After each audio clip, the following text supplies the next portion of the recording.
Tahapan produksi program siaran TV. Perencanaan sangat penting dalam proses pembuatan sebuah program acara televisi. Melalui perencanaan akan membuat proses produksi menjadi mudah dan efisien. Proses produksi melibatkan banyak individu, peralatan, dan biaya yang tidak sedikit. Perencanaan menjadikan jalannya proses produksi menjadi rapi.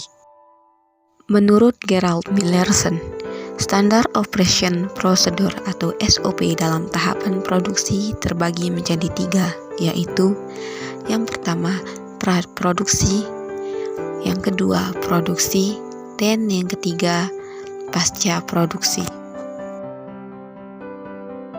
Pra-produksi adalah sebuah tahapan awal perencanaan dan persiapan dari rangkaian produksi, meliputi menemukan ide dan gagasan, pembuatan naskah dan treatment melalui pengembangan gagasan dan riset.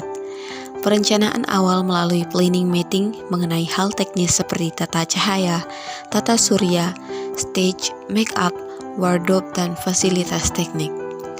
Casting atau menemukan talent yang tepat untuk program acara, blocking dan penyempurnaan naskah. Perencanaan teknis seperti pemilihan kamera, grafis, dan budgeting. Membuat rehearsal script yang memuat secara detail tentang setting, karakter, dialog, dan adegan. Pra-studio rehearsal meliputi briefing kru, reading pemain, dan pengadeganan sesuai treatment. Dan yang terakhir adalah run-through, di mana rehearsal dilakukan di studio sesuai dengan urutan naskah.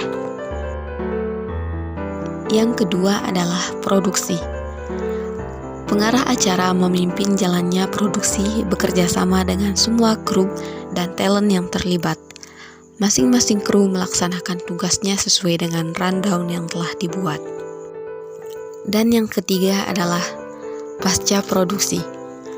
Apabila dilakukan proses taping, pasca produksi merupakan tahap akhir di mana proses editing dilakukan.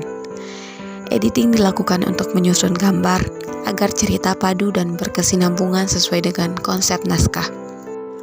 Editing offline, yaitu memilah materi produksi, bisa dimulai dari adegan manapun, baik dari tengah maupun dari awal, kemudian disusun secara berurutan. Editing online yaitu tahapan penyempurnaan hasil editing offline berupa penambahan grafis seperti insert, transisi, impose maupun efek gambar, penambahan efek suara, dan penyesuaian durasi tayang. Mixing yaitu pengaturan proporsi suara, membagi bagian mana yang dominan ataupun penambahan background. Dan yang selanjutnya adalah preview. Sebelum program disiarkan, dilakukan preview oleh produser untuk memastikan hasil sesuai dengan yang diinginkan. Dan yang terakhir adalah transmisi. Setelah semua tahapan dilakukan, hasil produksi dikirim ke bagian transmisi untuk disiarkan, atau biasa disebut dengan on air.